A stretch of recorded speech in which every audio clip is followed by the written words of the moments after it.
নমস্কার বন্ধুরা, আজকের ভিডিওতে আমি আলোচনা করব 2 অগাস্ট থেকে 8 অগাস্ট 2026-এর গুরুত্বপূর্ণ কারেন্ট অ্যাফেয়ার্স নিয়ে। তাহলে চলুন শুরু করা যাক। প্রথম গুরুত্বপূর্ণ বিষয় নাথুলা পাস।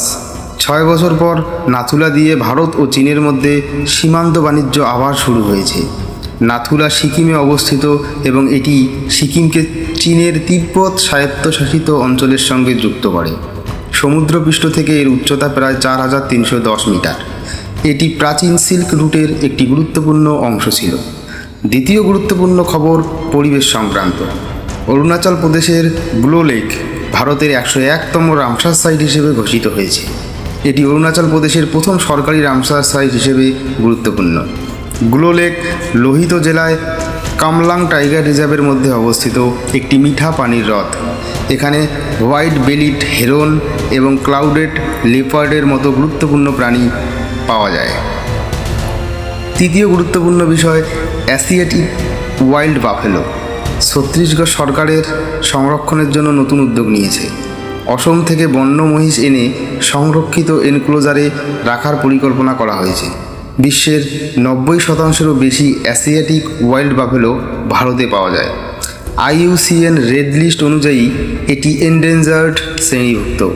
এছাড়া ওয়াইল্ড লাইফ প্রোটেকশন অ্যাক্ট 1972-এর শিডিউল 1-এও এটি অন্তর্ভুক্ত। পরবর্তী গুরুত্বপূর্ণ বিষয় চোলা নায়াক্কাম জনজাতি। কেরলের এই জনজাতি ভারতের অত্যন্ত বিরল জনজাতিগুলির মধ্যে অন্যতম। এরা নীলগিরি বায়োস্ফিয়ার রিজার্ভের নীলাম্বুর অঞ্চলের ঘন জঙ্গলে বসবাস করে। তাদের প্রাকৃতিক গুহাবাসকে স্থানীয়ভাবে কাল্লুলাই বলা হয়। তারা মূলত মধু, ফল, কন্দ, মূল এবং অন্যান্য বনজ সম্পদ সংগ্রহ করে জীবিকা নির্বাহ করে। সবচেয়ে গুরুত্বপূর্ণ বিষয় চোলা নায়াক্কামকে PVTG বা পার্টিকুলারলি ভালনারেবল ট্রাইবাল গ্রুপ হিসেবে স্বীকৃতি দেওয়া হয়েছে। এবার আসি এনভায়রনমেন্টাল পারফরমেন্স ইন্ডেক্স বা EPI 2026-এ। EPI সাধারণত প্রতি 2 বছর অন্তর প্রকাশিত হয়। EPI 2026-এ ইস্তোনিয়া প্রথম এবং লুক্সেমবার্গ দ্বিতীয় হয়েছে। অন্যদিকে 177টি দেশের মধ্যে ভারতের র্যাঙ্ক 176 এবং ভারতের স্কোর 22.46। পরবর্তী গুরুত্বপূর্ণ বিষয় সমুদ্র মন্থন স্কিম। কেন্দ্রীয় মন্ত্রিসভা এই প্রকল্প অনুমোদন করেছে। এই প্রকল্পে মোট 84,000 কোটি টাকা ব্যয় করা হবে। এর মূল লক্ষ্য হল সমুদ্রের অফশোর অঞ্চলে অয়েল ও ন্যাচারাল গ্যাস এক্সপ্লোরেশন দ্রুত করা এবং ভারতে দীর্ঘমেয়াদী এনার্জি সিকিউরিটি শক্তিশালী করা। এখানে সিসমিক ডাটা সংগ্রহ এবং সম্ভাব্য অয়েল গ্যাস ফিল্ড শনাক্তকরণের উপর গুরুত্ব দেওয়া হবে। এবার প্রধানমন্ত্রী সূর্য সরোবর যোজনা। এই প্রকল্পের লক্ষ্য হল ফ্লোটিং সোলার ফটোভোল্টাইক প্রজেক্টের প্রসার ঘটানো। এর অধীনে 5,000 মেগাওয়াট ফ্লোটিং সোলার ক্যাপাসিটি তৈরির লক্ষ্য রয়েছে। এর পাশাপাশি থাকবে 10,000 megawatt hertz energy storage capacity. এর ফলে রিনিউয়েবল এনার্জি প্রোডাকশন এবং বিদ্যুৎ সরবরাহের নির্ভরযোগ্যতা বৃদ্ধি পাবে। অত্যন্ত ঠান্ডা অঞ্চলের জন্য তৈরি করা হয়েছে এক্সট্রিম ওয়েদার গ্রেড ডিজেল। এটি -42 ডিগ্রি সেন্টিগ্রেড পর্যন্ত কার্যকরভাবে ব্যবহার করা যায়।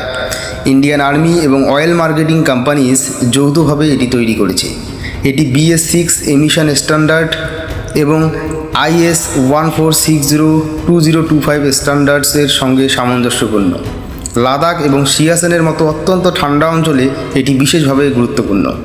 পরবর্তী গুরুত্বপূর্ণ প্রাণী পিগমি হক। এটি বিশ্বের সবচেয়ে ছোট ও বিরল ওয়াইল্ড পিগের মধ্যে অন্যতম। এটি একটি ইন্ডিকেটর স্পেসিস, অর্থাৎ এর উপস্থিতি হেলদি গ্রাসল্যান্ড ইকোসিস্টেমের নির্দেশক। আসামের মানস এবং ওরাং অঞ্চলে এটি পাওয়া যায়। IUCN রেড লিস্ট অনুযায়ী পিগমি হক হল ক্রিটিক্যালি এন্ডেঞ্জার্ড।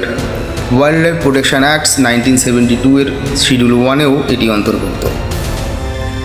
এবার বিজ্ঞান ও মহাকাশ সংক্রান্ত খবর। ভারতীয় বিজ্ঞানী অন্নাপূর্ণী সুব্রমণিয়ামকে কসপার বিক্রম সারাভাই মেডেল 2026 প্রদান করা হয়েছে। তিনি বেঙ্গালুরুর ইন্ডিয়ান ইনস্টিটিউট অফ অ্যাস্ট্রোফিজিক্সের director. Stellar physics, star cluster এবং গ্যালাক্সিস নিয়ে তার বিশেষজ্ঞতা রয়েছে। অ্যাস্ট্রোস্যাটের আল্ট্রাভায়োলেট ইমেজিং টেলিস্কোপের উন্নয়নেও তার গুরুত্বপূর্ণ ভূমিকা রয়েছে। পরবর্তী বিষয় মোকেন জনজাতি। মোকেন জনগোষ্ঠীকে বলা হয় সি নোমাডস।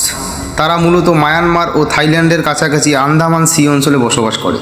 তাদের পানির নিচে দেখার ক্ষমতা বিশেষভাবে উল্লেখযোগ্য। তাদের জীবিকা মূলত মাছ ধরা, ডাইভিং এবং শেল সংগ্রহের উপর নির্ভরশীল। 2004 সালের ইন্ডিয়ান ওশিন সুনামির সময়ও মোকেন জনগোষ্ঠী বিশেষভাবে আলোচনায় এসেছিল। শেষ গুরুত্বপূর্ণ বিষয় সেউটা। সেউটা ভৌগোলিকভাবে আফ্রিকা মহাদেশে অবস্থিত, কিন্তু প্রশাসনিকভাবে এটি স্পেনের অংশ। আফ্রিকায় অবস্থিত স্পেনের আরেকটি অটোনমাস সিটি হল মেলিলা। এটি আফ্রিকা থেকে ইউরোপে প্রবেশের একটি গুরুত্বপূর্ণ পথ। এবার সপ্তাহের সবচেয়ে গুরুত্বপূর্ণ পলিটি খবর। সুপ্রিম কোর্ট নির্বাচন কমিশনারদের নিয়োগ প্রক্রিয়া নিয়ে গুরুত্বপূর্ণ প্রশ্ন তুলেছে। বিষয়টি চিফ ইলেকশন কমিশনার এবং আদার ইলেকশন কমিশনার অ্যাক্ট 2023 এর সঙ্গে সম্পর্কিত। ইলেকশন কমিশন হল সংবিধানের আর্টিকেল 324 এর অধীনে প্রতিষ্ঠিত একটি সাংবিধানিক প্রতিষ্ঠান। বর্তমান সিলেকশন কমিটিতে রয়েছেন prime minister, leader of opposition এবং একজন ইউনিয়ন মিনিস্টার।